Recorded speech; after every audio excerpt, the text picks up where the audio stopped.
Okay, good morning once again. Shall we start our class? Yes. Yes, sir. Good morning, everybody.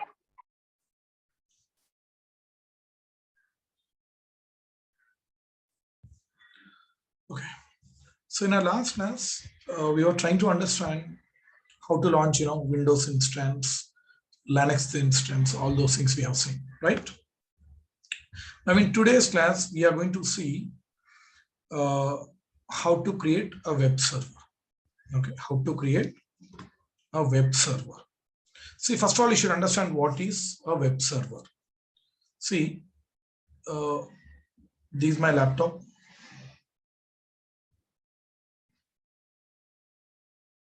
Okay. See here. When I type Google here, immediately I can see Google page. Correct? You can see your Google page. Suppose when I type IRCTC, immediately it is showing IRCTC page. Right? Suppose if you type online SBA, you can see SBA page. So what is happening at backend actually? This is my laptop. This is SBA server. This is Google server. This is IRCTC server. Okay. Now, when I type Google here, my request is going to Google server, loading the page, response is coming. When I type SBA here, SBA, my request will go to SBA server, load the page, response will come. Same thing. Okay, that is how it works. So that website from where I'm accessing these servers, right, SBA server, Google server, which are located in their location, correct? So these we call web servers. Web servers. From where the server, from where you are accessing website, that server we call web server. Got it? So today we are going to create our own web server. We'll create our own web server. Let's see how we are going to do it. Now, here, let me show you, okay, IRCTC. You can see so many options with so many colors, images, correct? All these things. See, so many options you can see here. For example, if I click here, you can see this particular option is, right, buses. As and when I click this one, see here, it is taking me to some other page. You can see this is a different page. Now, if I click on flights, it will take me to some other page, right? So each and every option is back and linked to respective page. I'm repeating, each and every option is back and linked to respective page. That's why when you click that option, it is taking you to some page. You can see this is a page. Okay. Now in this backend page also, you can see so many options here.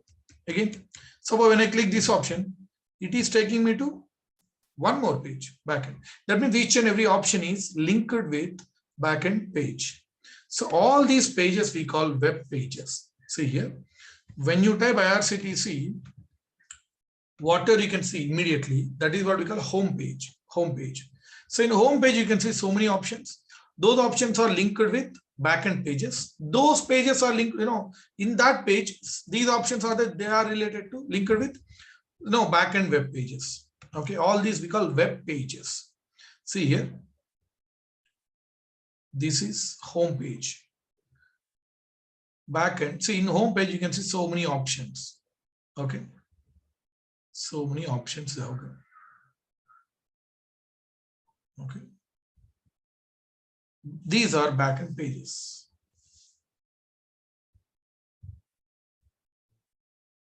Okay, so this is home page.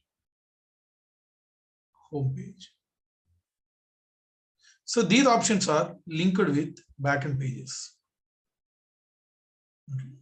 So when I click this option, it is taking me to backend page like that. Okay. That is all. These pages also, suppose here I have given one option. When you click that one, it will take you to this page. Okay, they have given one option. If I click this one, it will take me to this page. Okay, so all these pages we call web pages. Okay, each page we call web page. Group of all these pages we call website. Okay, group of all these pages we call either website or web application. I'm repeating guys. Each individual page we call web page. Group of all these pages we call either website or web application. The place where you keep this website, okay, the server in which you keep this website, that server we call web server. That server we call web server. Understanding, right? So web server contains website. Website contains group of many web pages. Okay, in that home page will be there, backend all pages. Okay, home page, when you type IRCTC, whatever you can see, that is what we call home page, right? Okay, so now we are going to create our own web server. See, this is my laptop. This server is having one IP address or DNS name. IP or DNS. So when I type this IP address or DNS IP, I'll be explaining that one, don't worry.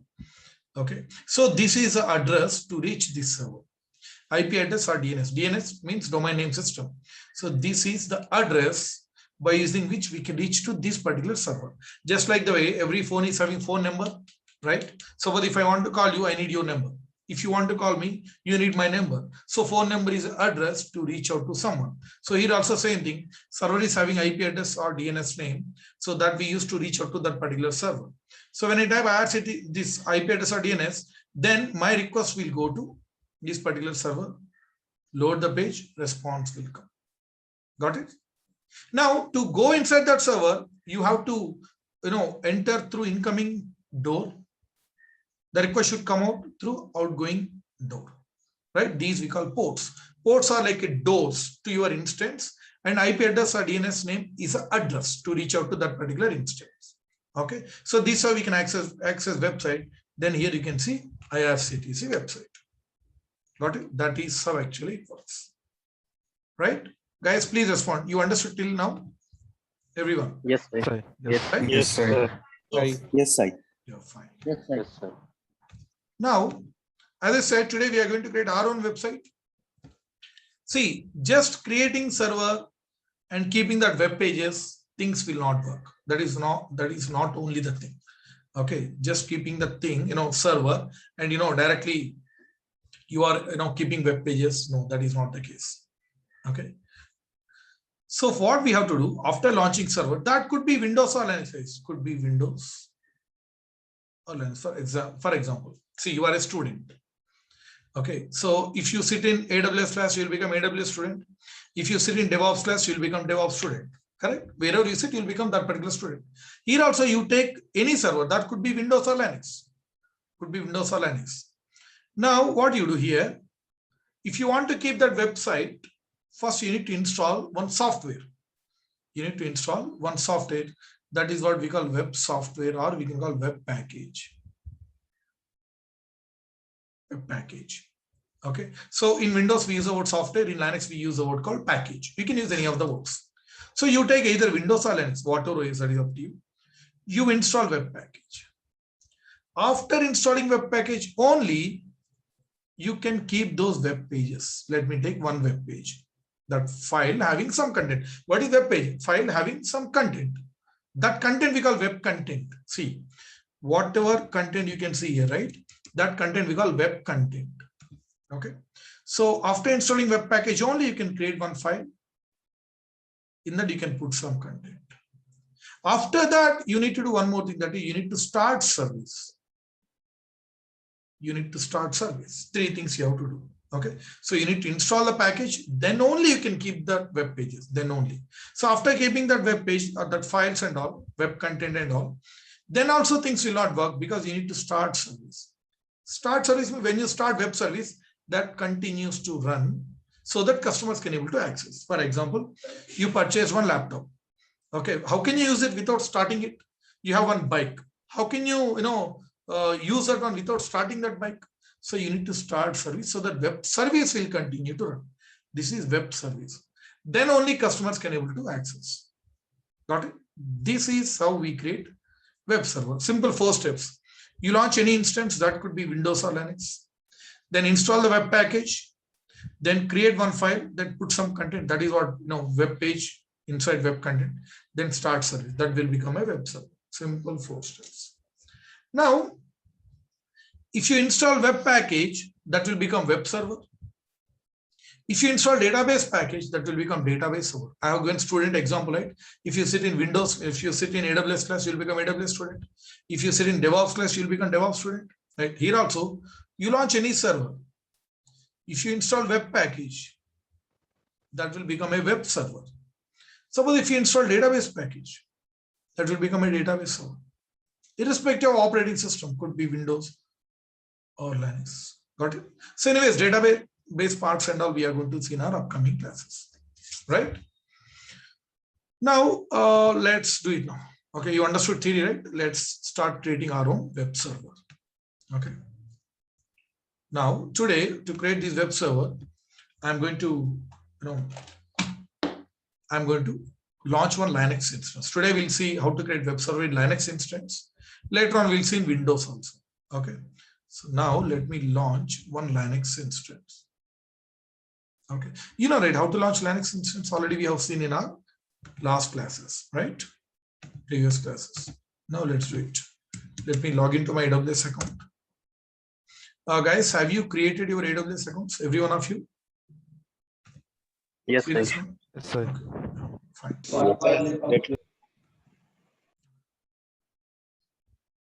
If not, please be ready with your accounts. Okay. Then only you can practice, right?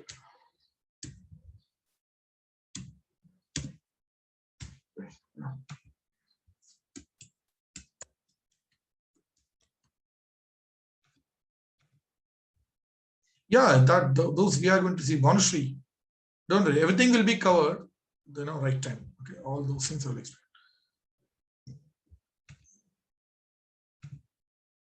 Now let's launch one Linux instance. See, I'm in Singapore region.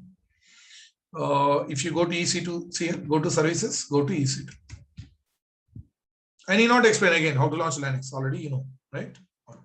So here you can see key pairs, security groups, those we have created in our last classes, previous classes. Okay.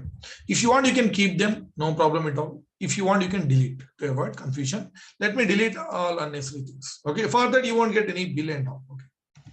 Let me delete these things.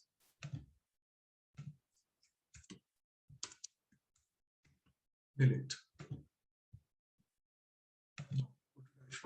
Now go to security groups. So here you delete everything except the default one. Even if you try hard, you can't delete that one because that is the default one that will be there by default. Okay, that will be there by default.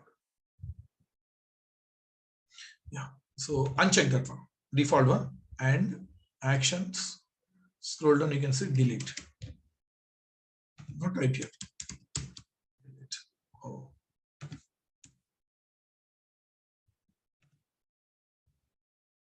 Just hit refresh. Yeah. Now go to dashboard. Hit refresh. See, you can see we have deleted everything except one default security group. Now let's launch one Linux instance. So click here, launch instance. I'll launch quickly because you know how to do it, right? So I'll choose, you can choose any Linux. I'll choose Amazon Linux. Then T2 micro. Then number of instances, one is enough for today. Then, hard disk, they're giving 8 GB. That's what root drive, or you can call C drive. In Linux, we call this one as root drive. Then give any name to identify your instance. I'll give Linux. My Linux. Next, security group here. See here, if you want to access Linux instance, you need to open SSH. That already you know. They are opening by themselves. Okay, because they know that Linux means SSH only we have to open. That's why they are opening. Optionally, what you can do here, you can see security group name they're giving on default name. If you want, you can change. If you want, it's not mandatory. I'll give as Linux security group. If you want, you can change. That's why in previous classes we did not change this one. If you want, you can give any description also. That is up to you. Any name, any description, optional. Linux security group I have given. right? Now review and launch, then launch. Let me create a new key pair. Create new key pair. Give whatever name that you want. I'll give what is today's date, 4, right? 4 Linux. I'm giving the name 4 Linux. Now download key pair and launch instance. Okay, now view instances. That's it. My instance is ready. You can see key pair is also ready. Now see, as I said, if you want to access Linux instance, we have 3 ways. There are total 3 ways through which we can access Linux instance. The first way is browser. That already we have seen, right? Already you know how to access through browser. Second way is putty-puttigen.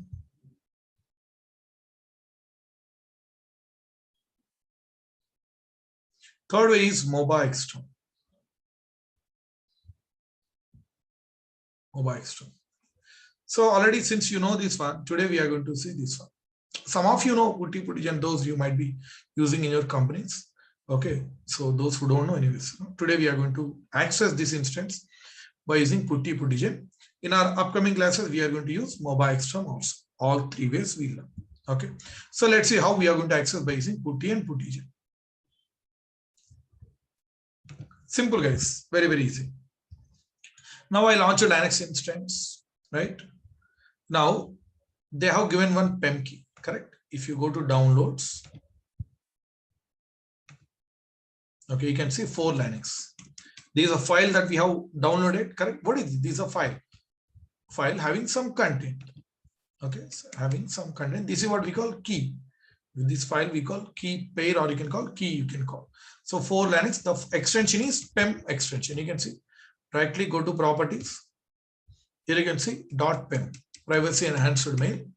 Don't remember that extension, just remember this is a file having some content. Okay, see they have given the key, that is 4 linux.pem. Okay, now this is my laptop. See where we launched this Linux instance, somewhere in Singapore, correct? You can see it is in Singapore, which is physically running in Singapore location. Now where is my laptop? Okay, this laptop right now I'm in Pune. This is in Pune. Now I need to access. To access, already we have opened SH ports.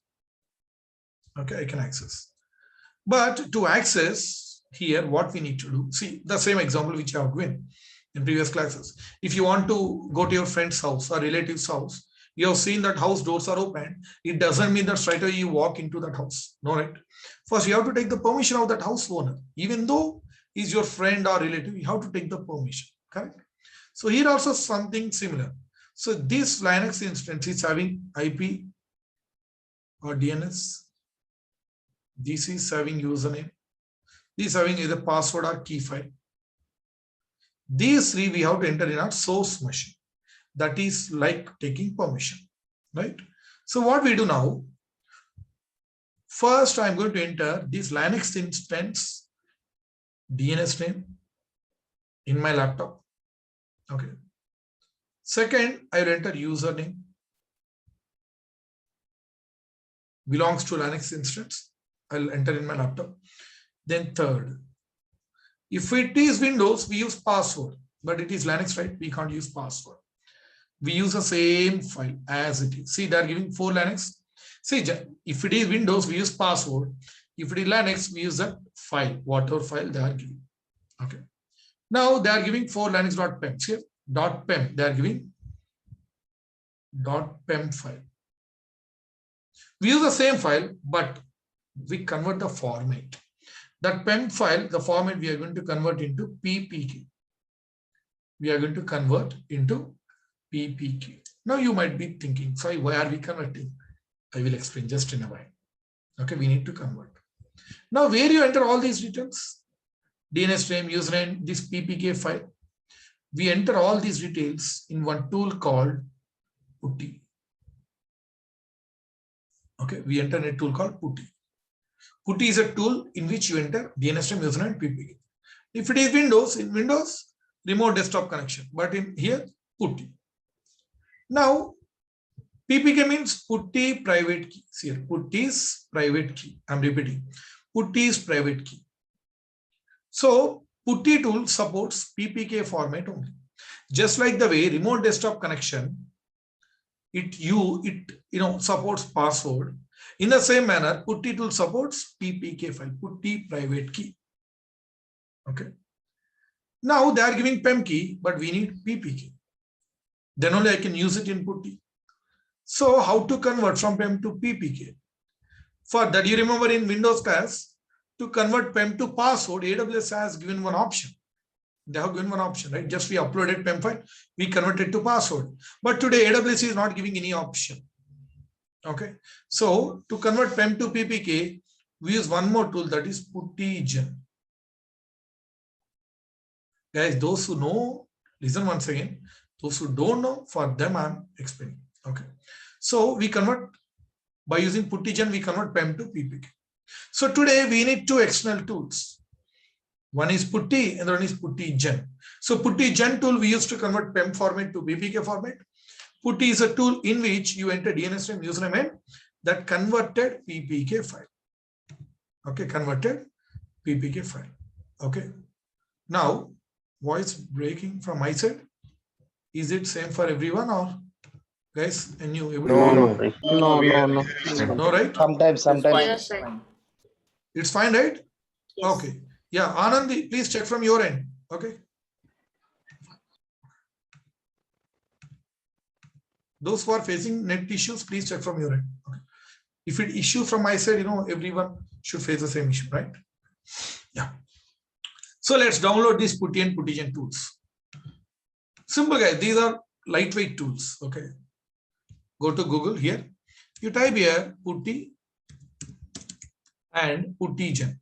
Type putty and puttygen. Press enter. Yes, you can see the first website. So blindly go to the first website, chiark.greenend.org.uk. Blindly go to that first website. Just click here. Today also you'll get this document. Okay. So what are steps which we are following? You don't take the notes. You will get recorded video with all documents. Okay.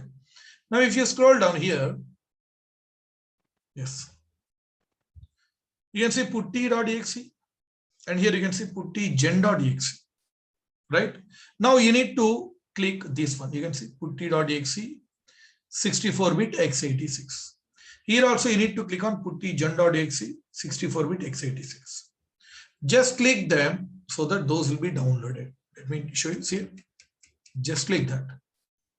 Downloaded, right? That's fine. Now, here also you can see puttygen.exe. Just click that.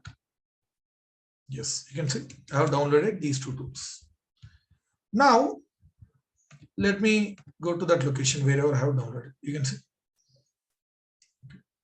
Let me keep in my desktop so that I can access easily. Okay. So two tools are there, putty and puttygen. Okay.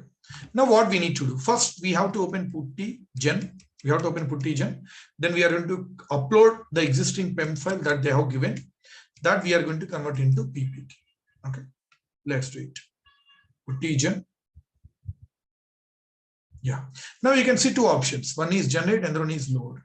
We are not going to generate any key, guys. We are not going to generate. We are going to load existing PEM key that already they have given, that we are going to convert into PPK. Okay. So use this load option. Load. Okay. That is there in my downloads, right? Okay. Sometimes if you don't find that PEM file here, what do you do? Here, select all files. You can see 4 Linux, right? Select that.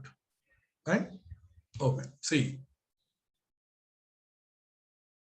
this is PEM file.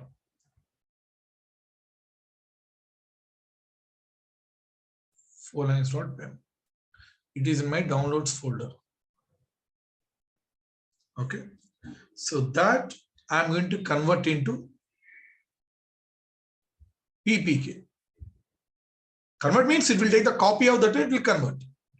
So I'm going to convert into 4 Linux .ppk. This I'm going to keep in my desktop. Okay. Now what it's saying here, successfully imported so and so. You need to use save private key command to convert into putty form format. It is saying that you need to click on save private key. Yeah, click OK. You can see here save public and save private key. You need to click on save private key. Why? Because it is putty's private key. Putty's private key. So click here save private key. Now it is asking, are you sure you want to save this key without a passphrase to protect it? That means it is saying that Sai, if you want, you can have extra passphrase or you can call password. You can have extra protection if you want, so that no one should open this converted PPK file. But I don't want any extra protections. So that's why I need to click on yes. Yes means see, are you sure you want to save this key without a passphrase? Yes. I want to save this key without a passphrase. Click here, yes. That's it, we converted. Now where do you want to save this file? In my desktop. Go to desktop and you give any name, whatever name that you want. Here I'm giving 4 Linux. Whatever name that you want. Okay. I'll give 4 Linux. Okay, I'm taking the same name because formats are different, right? You can take the same name, no problem. Now click on save and close. Yes, you can see this is that 4 Linux.ppk. So we have converted PEM to PPK successfully. Got it? Fine. Now coming to next thing. The next thing is we need to open putty in which we enter these details. DNS name, username and PPK file. Okay, let's read. Open putty. Yeah. Now username, DNS name, from where you will get? Simple.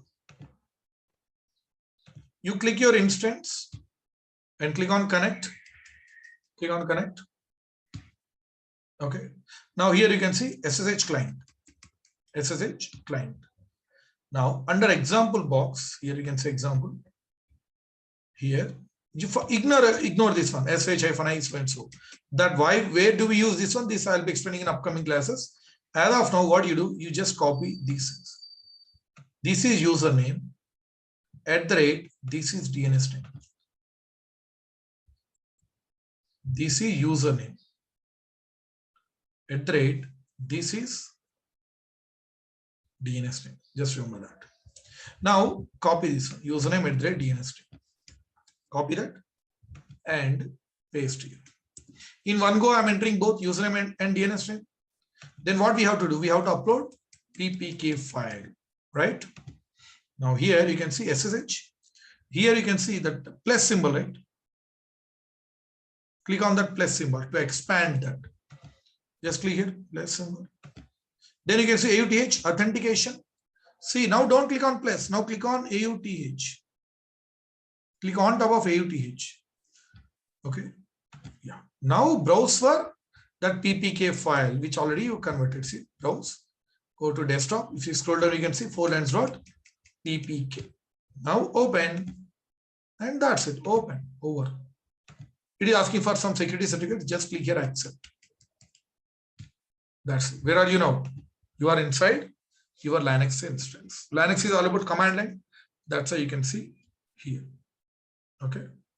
Now you understood how to use putty and puttygen. Okay. Suppose you want to access one more Linux instance. You need one more. Puttygen anyways is there that you can open and you can convert the key whenever you want. You want to use one more putty tool, but putty is already engaged. Simple, guys. Here, right click, new session. Yes, you can see one more new thing. Like that, you can access any number of instances. That also we'll see in upcoming classes. We'll access multiple instances, right? Okay. Now you might be thinking, say that browser-based connection that we use with browser in previous class, that's very easy, correct? Why are we using this difficult one? Puttygen. See, in that way, if you want access through browser, see how to access through browser. Simple here, EC2 instance connect. Just connect. See here, browser-based access. Within 1 or 2 clicks, you can able to access, right? But why are we using this putty and puttygen? Such a complex procedure. Why? Because browser-based SSH, this access is not so user friendly.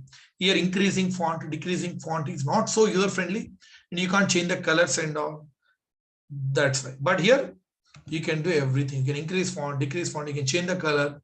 It's so user friendly. That's why people are using this putty and putty. And that's why that too, for you, it's not necessary. DevOps needs Linux admins, they will take care of these things. But you must know the things. Okay, so third way is mobile external. Third way is how to access by using mobile external. That we will see in our upcoming classes. Okay, third way also I will explain.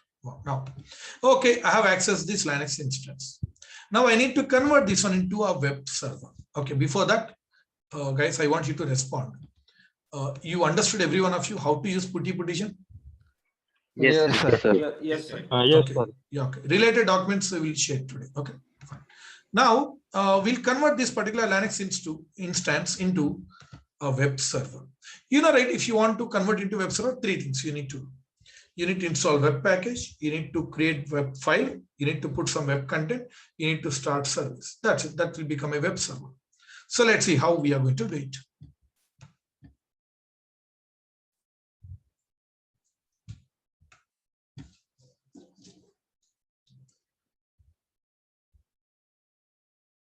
This is my Linux instance. Now, to convert into a web server, I mean, to do all three things, installing package, creating file, starting service, I need to run some 7 to 8 Linux commands. 7 to 8 Linux commands. Okay. See, in companies, you are not going to do that. DevOps inits and Linux admins, they will do that. But here, at least I need to show you that how they create websites, how they create web servers, and all. That's why I'm going to run 7 to 8 Linux commands. For that, you don't need Linux for that. Anyways, I'll explain very, very clearly those commands. Okay, so don't worry much about those things. Okay, so those commands I'm going to share with you. Just copy and paste. Okay, that you can do it. Let me open those commands.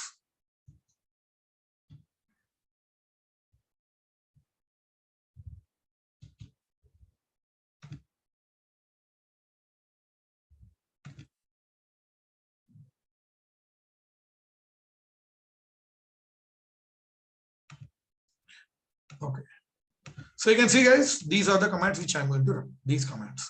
Let me keep these two screens side by side. Yeah, these are the commands. So please respond, guys. Can you able to see these commands, or you want me to increase the font? Yes, sir. Yes, sir. Yes, sir. So fine, Yes, right? sir. Okay, yeah. So these commands that I'm going to run in my Linux instance. Okay. So anyways, I'll explain clearly these commands. Fine. Again, guys, don't worry. You need not to learn Linux. Okay. Just today here, you should know that how to create web server. That's why. Remaining things are graphical only. Okay. Now the first thing, sudo su. So in Windows, if you want to do any task, any action, you need to become an administrator, correct? In Windows, if you want to do few things, okay, it will stop you. It will say that, hey, you need to have admin privileges, correct? You might have observed if you try to do something in CDEV, sometimes, you know, it throws some warning that, hey, to do this one, you need to be an administrator, correct? Here also same thing. If you want to do any action, you need to become a root user. In Windows, we call administrator. In Linux, we call root user. In Windows, administrator can do anything. In Linux, root user can do anything. Got it? Now I logged into my machine as a normal user, EC2-user. That's a default user that AWS has given. But I need to become a root user to do all these tasks without any permission issues. So for that, I'm running one command, sudo space su space hyphen. Sudo space su space hyphen. Simple, guys. Super user do switch user. Super user in the sense root user here. That means whatever super user can do, switch me to that user. That means simply, please make me a root user. That's what we are saying. Okay. Now press enter. That means this user is requesting to, you know, make him as a root user. Now press enter. Yes. Now we became root user. Now we can see. Now we can do anything, whatever we want without any permission issues. Okay. Second thing. yum update -5. See, in Windows, whenever Microsoft company releases any updates, your Windows laptop will pull all updates automatically. You might have observed, when you try to restart, see here, when you click here, okay, sometimes it shows here, update and restart, update and shutdown, correct? You might have observed, correct? Updates. So, whenever Microsoft company releases any updates, your laptop will pull those updates automatically that time when you restart. But that is not the case with Linux. See, this Linux belongs to Amazon. So these updates we have to pull manually. In Linux, we have to pull manually. So to pull those updates manually, we use yum command. Yum command, generally we used to deal with packages, updates and all. Okay, don't worry about that yum command now. Yum, what we need, I want to update my machine. I want to update my instance. Yum update -y. Why are we giving -y? Because see, during runtime, suppose see, when you try to install something in your laptop, when you run that one, it will ask you, hey, are you sure you want to install or not? Are you sure? Okay, here also, okay, if you don't give -y, while installing, somewhere it will stop you and it will ask you, hey, you want me to continue or not? Are you sure you want me to continue? Then we need to press Y, then you need to press enter. Instead of giving Y in between, you give Y here itself so that during runtime, it won't wait for your permission. Got it? That's all. So yum update -y. Now press enter. Now, if at all any updates are there, then only it will take. If no updates are there, then it won't take any updates. Now press enter. Okay, it is saying that no updates are there. You can see. No package marked for update. Updates are not there. Well, that's okay, fine. That means my instance is already up to date. Okay, now come into third one. Now onwards, we need to do all three things. That first, we need to install package. Then we need to create that file. We need to put some web content. Then we need to start service. So let's see all these things. I need to install web package. The web package name in Linux is HTTPD. The web package name in Linux is HTTPD. Guys, don't get confused with HTTP and HTTPS. No, those are ports. Those are ports. Anyways, those also we are going to see in today's class. HTTPD, last D is there. Hypertext Transfer Protocol, daemon, DAEMON, daemon. These are package name, web package name in Linux that we have to install. So to install, same we use yum command. Yum command we use yum install. What we are installing? HTTPD. You can see yum install the web package HTTPD. -y, you know, right? During runtime, it won't wait for your permission. Okay, let me remove -y. Then definitely it will stop somewhere in between. It will ask your permission. Let's see. So I'm installing HTTPD. Now press enter. I'm not giving -y. Let's verify. Press enter. You can see it is asking, hey Sai, are you sure you want to continue or not? Now I'm giving Y. Now press enter. Instead of giving Y in between, you add at the end of command by giving space like this. Got it? Okay, see, installed HTTPD successfully. Okay, successfully we have installed everything. Then what we need to do? Simple. In Windows laptop, by default, you'll get one folder called program files, correct? Correct. See, with OS, with operating system, by default, you'll get some folders by default, correct?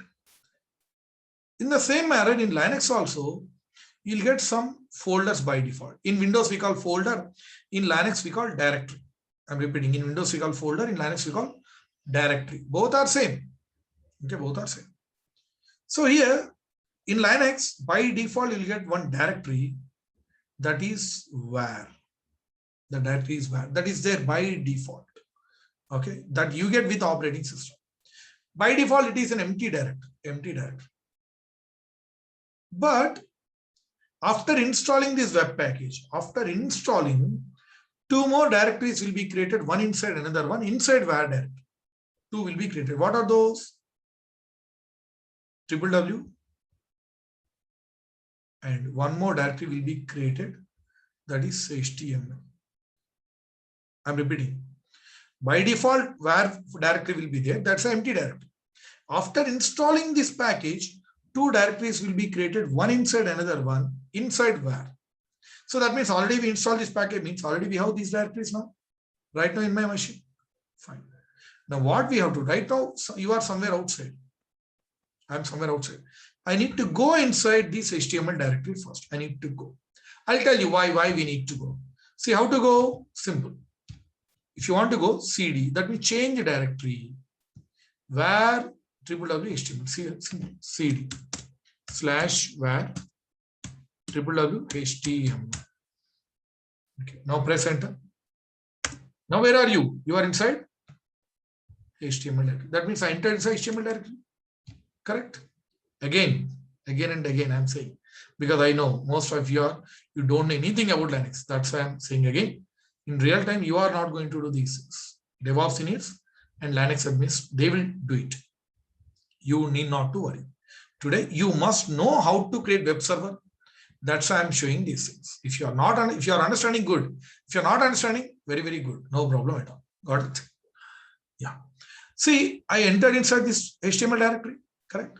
Now here, I need to create one file. I told you, right? We need to create one file. Web page, the file having some content. That's what we call web page. So I need to create one file. I need to put some content. Whatever content you want, you can keep. That will be exposed to customers. Customers will see that web content. Okay, I will give something called my Google. Whatever you want, you can give. That's up to you. I would like to put some content called my Google. So to that file, I need to give one name. You can give whatever name you want, but that is not recommended. So recommended thing is you need to give a file name called index.html. You can give whatever name you want, but that is not recommended. That's not a good practice. So better you give index.html, better. Okay, see here. Simple. Suppose we are celebrating festivals, right? We are celebrating festivals. Is there any mandatory rule that we need to celebrate festival? If you don't celebrate, I'll put you in a jail. You'll be behind bars. I'll see you in the court. Is there any rule, mandatory rule? No, right? Why are we celebrating? It's a custom, tradition, culture. Our ancestors, forefathers, they followed. We are taking that one to our next generations. Okay, so it's not mandatory. It is just a good practice. Okay, it is just a good practice. Got it? Okay. So here also same thing. Since everyone is celebrating, I am also celebrating. Right? Same here also. Since everyone is giving this name, I am also giving this. Okay. Okay, you might be thinking, Sai, what if we change the file name? Nothing will happen. But see, everyone is giving this file name. Suddenly, if you change the file name, people will not understand what is that file. If someone accesses your instance, they won't understand what is that file. They might delete that file. They might, replace, they might keep that file to some other location. They might delete the content in the file. Unnecessarily, they do something there by mistake. But if you give index.html, no one will disturb that file because they know that the file is related to web page, web content. They should not disturb that file. For example, ambulance is there. That is also one vehicle, correct? So ambulance, we keep that the red color siren and the sticker and all. Okay, is it necessary that you have to take patient in ambulance only? No, you can take in any other vehicle. But if you take in other vehicle, people will not understand what is that vehicle. They might not give that place so that ambulance can pass through. But if you keep that one with the symbol, ambulance symbol, red light and all, everyone know that, yeah, this is ambulance. We have to give way. Correct? That is so. So that's why better don't change. That is a good practice. Okay. Now, later on, I'll show you how, even if we change the file, how can we do it? Okay. Now let's create a file called index.html. You are giving .html. It doesn't mean that you have to put content in HTML format. No, you can put in whatever format. Normal text also you can give. Okay. Echo in double quotes or single quotes. That's up to you. Here I'm giving. See, it's suppose if I give hi. Echo means, right? In hilly areas, when you say something loudly, that will be repeated. That is what we call echo. Here also same thing. Echo after that, whatever you type in double quotes, press enter. You'll get the same output. Correct? If you say something loudly, you'll listen that one again. That is what we call echo. Here also same thing. After echo, you give hi. That output is hi only. For example, echo hello. Output is hello only, correct? So what we are doing here, I'm giving my Google. What is the output? My Google only, correct or not? Press enter, you can see my Google only, correct? Now what I'm doing here, here echo in double quotes my Google, whatever content you put, you can put. This one I'm redirecting. See, after running this command, whatever output that I get, that I'm redirecting to one file, that is index.html. See, after running this command, I'll get some output. What is that output? That output. But I don't want to see that output. I want that output should be redirected. This is what redirection symbol. That should be redirected, okay, to one file called index.html. You might be thinking, Sai, we don't have that file, right? How can it redirect that output? See, this command, if the file is not available, this command creates that file first, then it will redirect that output. This command will create that file first, then it will redirect that output. Okay, fine. No, okay, you want me to scroll up? Yeah.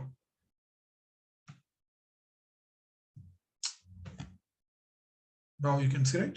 Okay. Yeah. I can scroll up, but I don't want to use many Linux commands. It creates unnecessary confusion, right? We are unable to view the command while you are typing. Huh? Okay, we'll do one thing. Yeah, sure.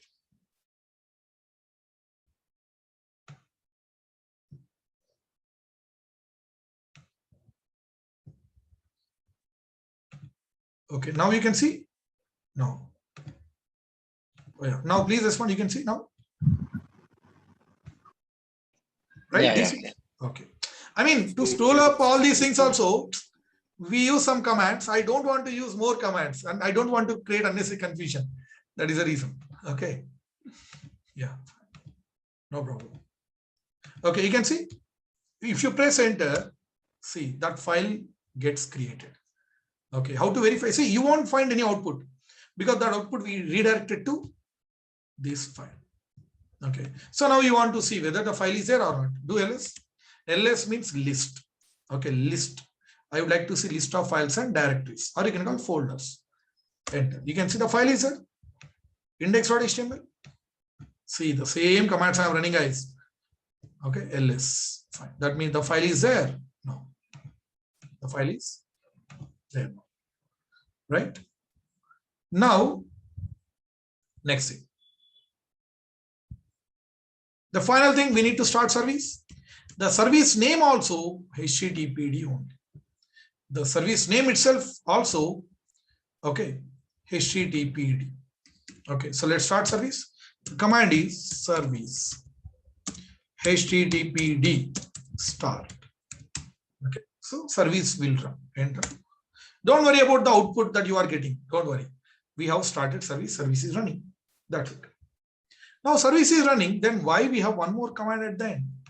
That is, see, now service is running. That is fine. But after today's class, I stop this web server. Okay. Tomorrow I will start again. If you stop, service will be stopped. Tomorrow when you start this server, service won't get started. That means every time when you restart your instance, service is getting stopped. Okay. So that means tomorrow after starting this instance, again you have to run this command to start the service. But that's a big headache, right? Every time running this command after every restart. No, this is big headache. So to get rid of this one, okay, we have to run one command. What this command does, this command will make sure that every time you restart your instance, service will get started automatically. This command will make sure that after every restart your instance, it will make sure that service will get started automatically. Okay. So just run this one. Check config. chk cynfig. HTTPD on. Check config HTTPD on. Okay. Yeah. Now press enter. That's it. You can see. Don't worry about the output. Don't worry about that. That's it. Now service will continue to run after restarting also. Fine. That's it, guys. Over. Now my instance, this became a web server. This Linux became a web server. Okay, so we did three things, right? Okay, we did three things. First, we installed package HTTPD. Then we created one file, index file,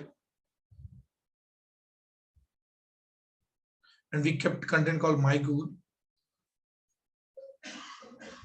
Then we started service. Now everything is fine. Now see here, this instance is having IP address or DNS, right? This I'm going to share with you. Now this Linux, it is a web server. It is my web server. Now this instance is having IP address or DNS. Those I'm going to share with you. Okay. See, these are your laptops or mobile. Assume that these your laptop or mobile. Okay. Okay. A and B. These are my customers. So when I give IP address or DNS, they enter here IP or DNS. Okay. I'll give IP address today. Okay. When they enter IP address, their request should go like this, should load the page, response should go. They should be able to see this content here. That is how it should work. Let's see whether it is working fine or not. Okay. See guys, I'm going to give IP address. Just cancel.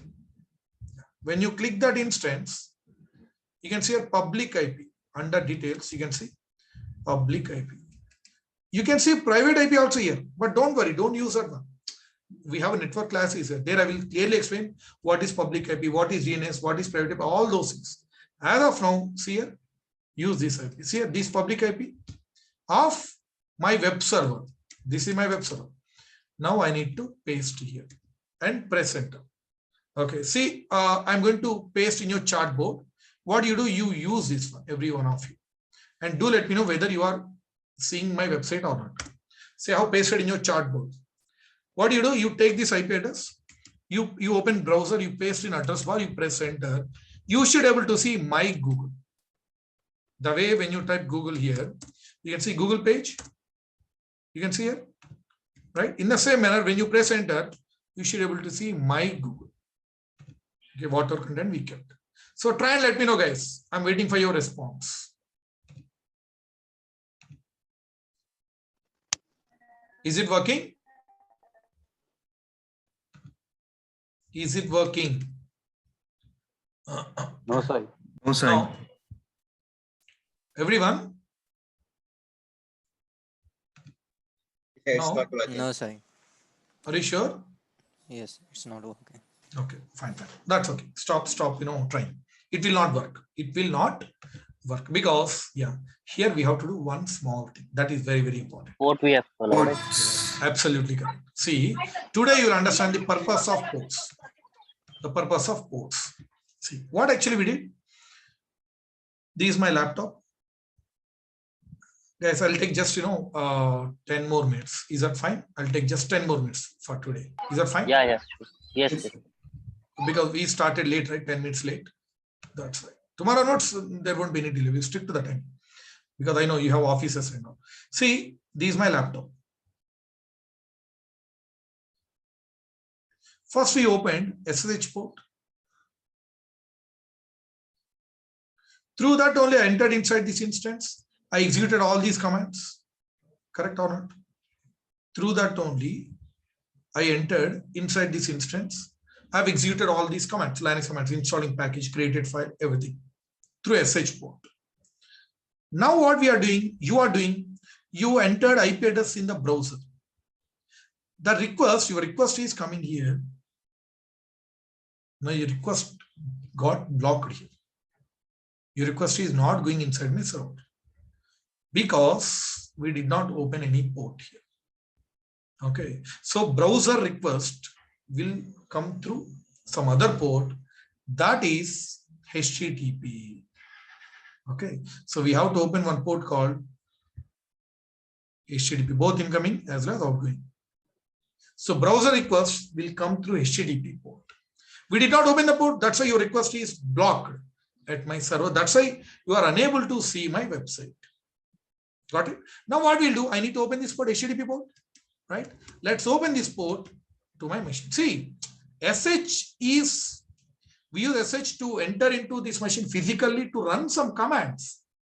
But browser request will come through HTTP port, browser request. So we have to open HTTP port. Let's do it. Let's open. How to open? Simple, guys. This is your instance. Here, if you see here security, go to security. Yes, if you scroll down, you can see here security group. You remember we have given the name Linux security group, in which only SH is open, right? Now right click on top of this one. Here, right click, open in a new tab. I have opened in a new tab. Correct? Now if you scroll down, you can see here edit inbound rules. Edit inbound rules. Just select that. See, your Linux security group is already selected. Edit inbound rules. Click that. Yes. As of now, only SSH is open. As of now. Now, what we need to do, we need to add one more. You can see add rule. Add rule. Okay. Here, in this drop down, you need to select HTTP. You can say HTTP. See, when you select HTTP, by default, it will take your port. That is 80. That's the default one. 80 is a number. Now, what you do here, you customize, right? Here, keep it anywhere IPv4. Anywhere IPv4. That means everyone can able to access. Now, you might be thinking, what is anywhere IPv6, my IP? Those network class is a big class. There I will explain in and out. As of now, click here anywhere IPv4 so that everyone can able to access your website. Right? See here, group of ports dealing with security. That's a security group. We call. Got it? Now do it and save. That means we have opened HTTP port also. Right? Now try and let me know, guys. Now hit refresh and do let me know whether it is working fine or not. Hit refresh. It's working fine. Yes, okay. Yes, it's working. It's working, everyone? Yes, working. Yes. Yeah, okay, it's working, right? Everyone, you better type in the chat board. For others also, working or not? Working, right? Yeah, working. Everyone should be able to see. That Yeah, should work. Okay. Let me show you in my laptop also. I'll show you. See here. When I press, I'm hitting refresh means I open new window, right? That means I'm acting like a customer. Enter. You can see this is working. That will work. That is, even if you try in your mobiles also, it will work. Wherever you type this IP address, any machine that could be anywhere in the world, everyone should be able to access this one. I don't know, right? Some of you are attending from, abroad. Okay. I think one of our students is from Italy right now. Okay. So you are sitting in some other country. Still you can see, right? So everyone should be able to access my website. Whoever uses this IP, everyone should be able to access. Now I said, right, either you can use IP address or DNS. Yes, if you want to use DNS, that also you can see here. Go to details. Here, this is IP address. Instead of that, if you scroll down, yeah, here you can see. Here, public IPv4 DNS, correct? Just copy this. These are DNS name. Copied. Now paste here. That will work. Okay. Yeah, you can see either IP or DNS. The differences I'll be explaining in our upcoming classes very, very clearly. Okay. Yeah. Yeah, that's what I'm going to explain. That secure part I haven't even started discussing about that. So that is how it works. That is the purpose of ports. SSH we use, see right now what is happening? The request is going through this port, loading the page. Response is going like that. Now you can see that web content. That is how we create websites. Okay. Here actually, we keep some images. Web content, see, simple. This is my Google. This is Google's Google. You can see. Okay. Now here you can see color, some images and all, right? Those, will be taken care by UIT. UI. Those who are good at designing websites. They write this code, the code in HTML, CSS, some other language, they will take care. Okay, they will take care, they will create that file, they will give that file to DevOps units. These DevOps units, they keep that file here. I mean, it's a teamwork. Here, your responsibility is just to launch a Linux instance. You need to give access to them. So UI teams, they will create that websites and all that file index files. They'll give that one to DevOps units. They will keep the DevOps units in that, HTML folder. Okay. So you need to open the port. So it's a teamwork actually. Got it? So here your job is just to launch an instance, open the port. That's it. Okay. But why I have shown all these things? Because you must know how things work. Right? Now the problem is here. For Google, it is showing secure. You can see log symbol it is showing. Correct? But for me, it is showing not secure. Correct? If you want to verify, so type here, copy this one. Copy and paste in Notepad. Here, sorry. Something HTTP, yes, it is showing HTTP, yes. But what about my website? Copy this one and paste here. It is showing only HTTP. Okay, what about online SBI? Online SBI. Copy that. See, here also it is showing HTTPS. So my website, SC is not there. For other website, SC is there. That means S means security. Security. My website is not secure, but other websites are secure. Then how to make it secure? That I am going to explain in tomorrow's class. See, we have seen HTTP. There is one more port, that is HTTPS. Tomorrow I'll start my class with this port, the differences and all. Then I will proceed further. Okay, what is HTTPS and all that we are going to see in tomorrow's class. So once you're good at this one, then we'll see load balancer. Then we'll see auto scaling. Like that, we'll discuss all these things one by one. So today you will get recorded video. One video you'll get. Then one document that you'll get. How to access Linux instance through putty-puttygen. And you'll get one more document related to web server theory and these commands. Okay, total you'll get 3 documents. So now the web server theory and these commands. So guys, while typing these commands, don't make any mistakes, guys. That is my sincere request. Okay, so please make sure that you are using spaces, these slashes, colons, all these things. Don't make any mistake. Even if you make any mistake, things will not work. You are missing one dot, you are missing one space.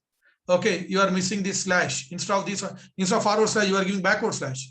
You are not giving -5. You are not giving space. Things will not work.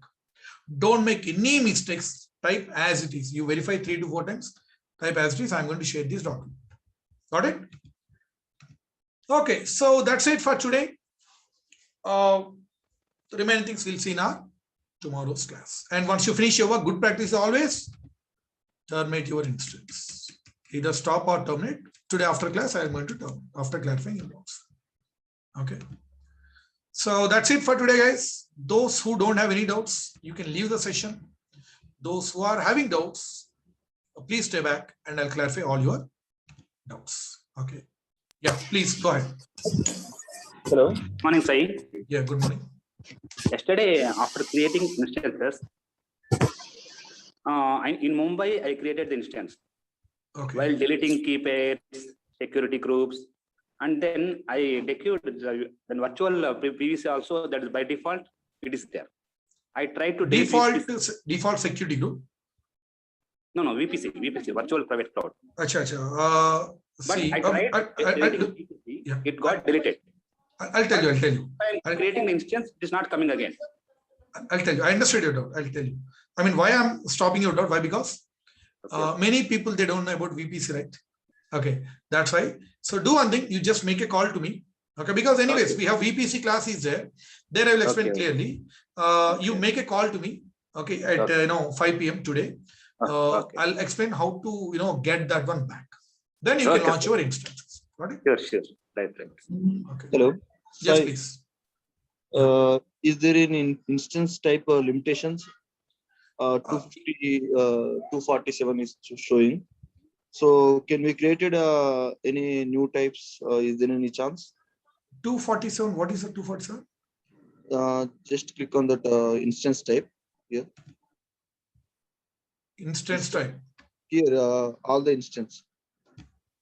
Well, there is a side. New Sir, creation. while creating, we can select the instance type, X. right? Acha, see, see. T2.micro. I'll tell Like you. that, See, can we create? yeah, here you new are type. talking, right? Here. Yeah. Okay, here we can choose whatever we want, but those are not coming under free tag. Okay, yes, in upcoming classes we'll see other things also, because we have extended free tier reset. So there I'm going to select other options also. Got it? Yeah, there is a Windows type server and Unix flavor, right? Where?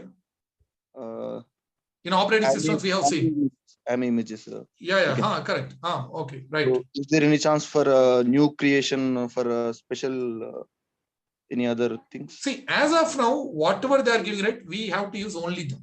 You can see earlier Mac OS was not there.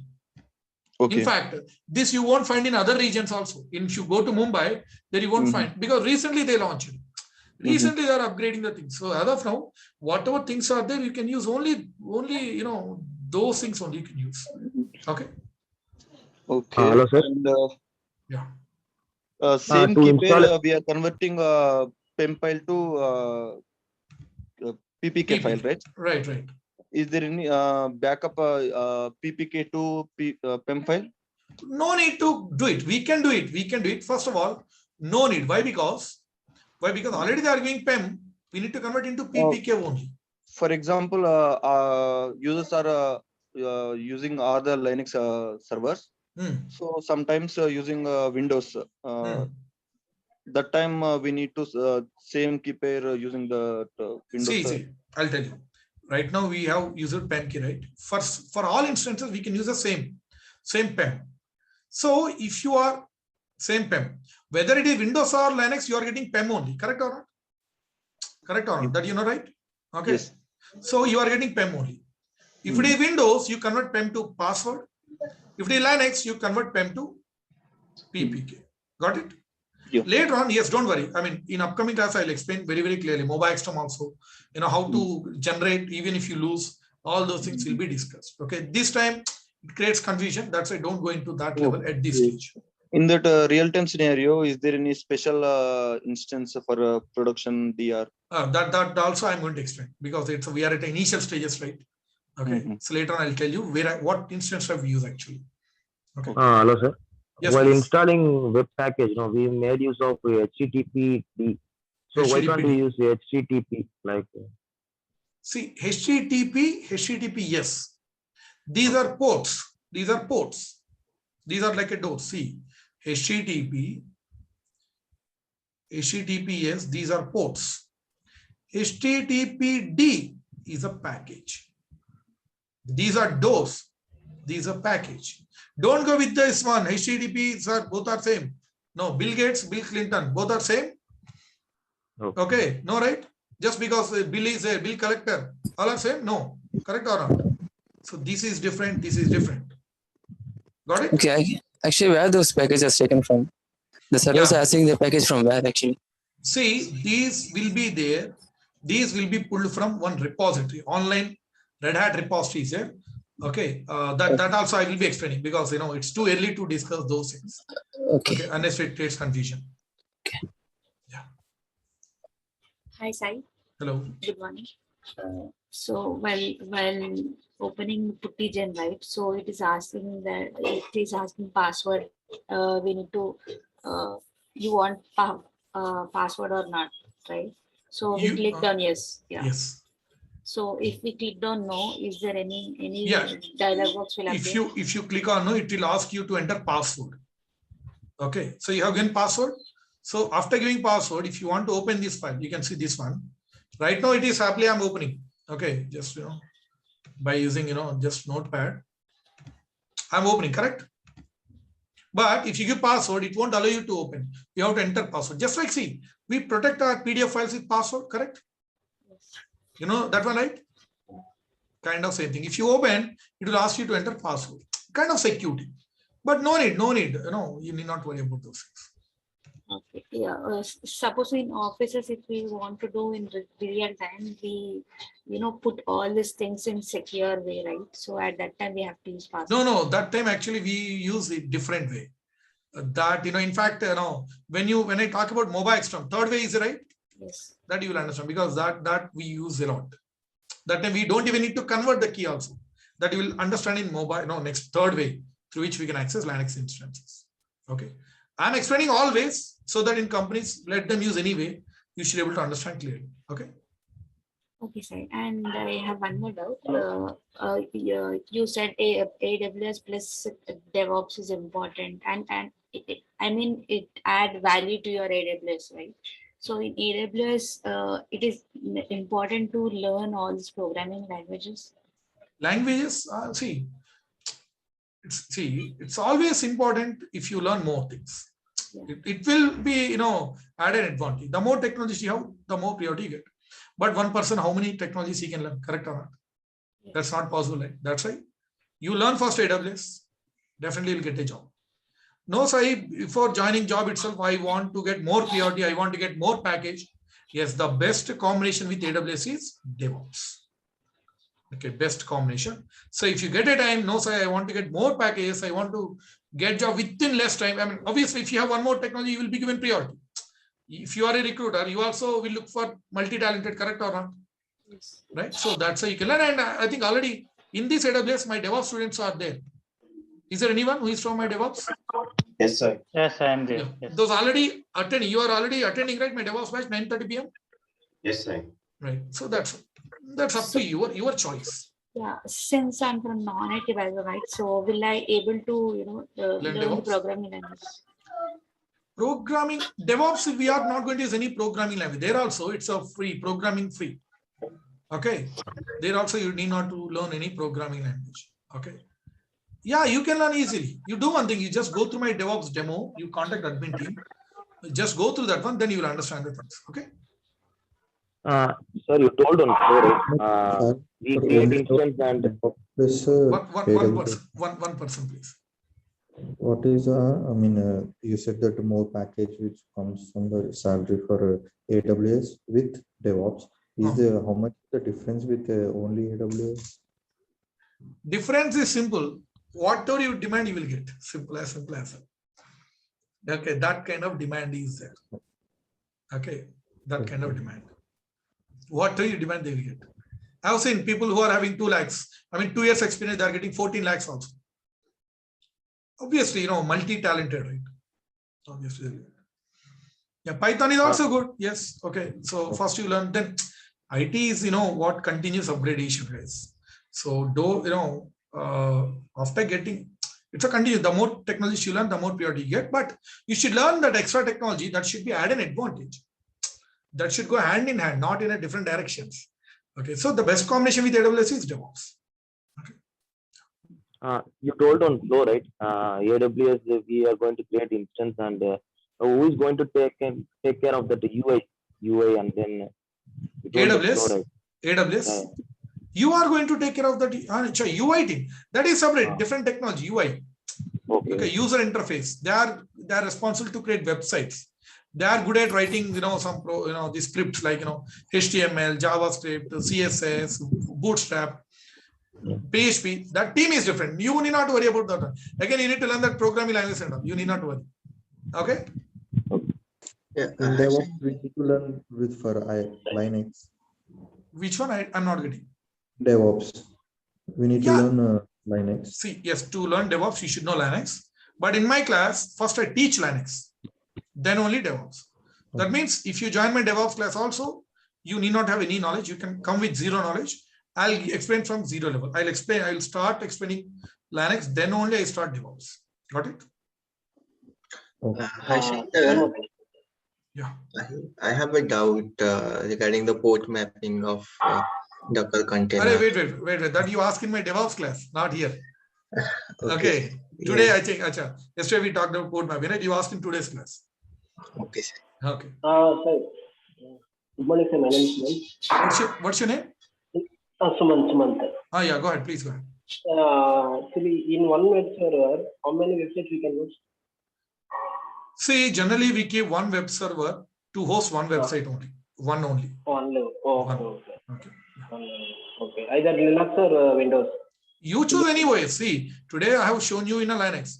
In upcoming classes, I'll take Windows web server, Windows server, Windows instance. That I'll convert into web server. Okay. Yeah. Thank you. Okay. Yeah, I showed right in the WAR directory there is a file like a www file and a HTML file. What is it? I did not get You it. said in the there's some WAR directory, right? Yeah, right. Inside that WAR directory, you show some folder like www and HTML. Right. Those folders are by default will be there or? No. After installing package HTTP, then those two will be created. Oh, okay. Correct or not? In Windows laptop, if you install some softwares, in C drive program file, some folders will be created. Correct or not? Yes. Same thing here also. Okay. Thank you. Okay. Can it be feasible to install both the operating systems, Windows and Linux in one? No, not possible. Because in EC2 instance, that is not possible. But in your laptop, so that system is right, dual booting and all right. But that is not recommended actually. In one machine, one OS only. Okay, it will bring down that performance and all. So that's not recommended. If the server is created based on the Windows, but the user is having Linux, so will he be able to access that? Yeah, okay, I understood it. Your doubt is what if we want to access, if your laptop is Windows, but what if my laptop itself is Linux? How can we access? That's what your doubt? Yes. That is also there in X classes. Okay, I will explain. One small doubt. Yes, sometimes we need to start the instance forcibly, and sometimes we need to. Can we set a task scheduler for that instance? When it should start, when it should get stopped. No, yeah. Wait. See, you need to understand one topic called auto scaling.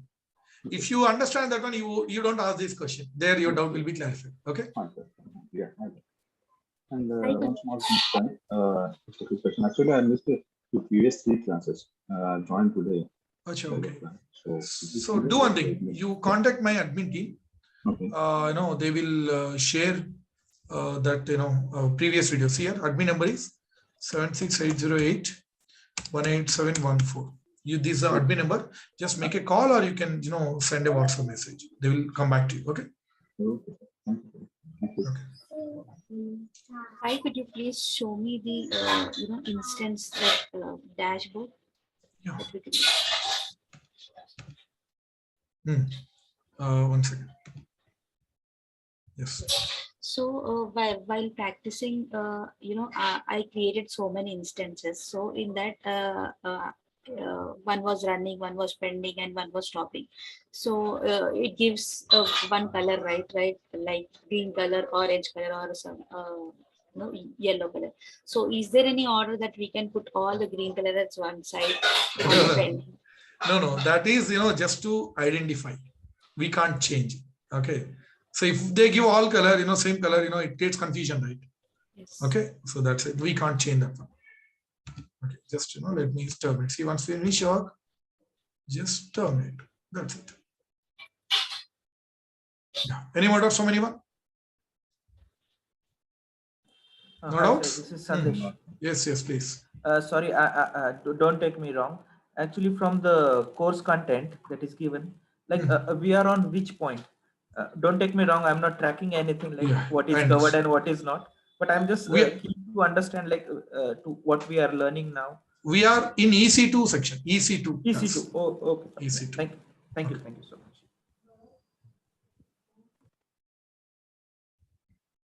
That's it. You are understanding, right? Classes are going good or not? Yes, sir. Okay, thank you. Yes. Thank you, guys. That's it for today. See you all in tomorrow's class, same time, right? Thank you all. Tomorrow onwards, we'll start exactly at 9:05.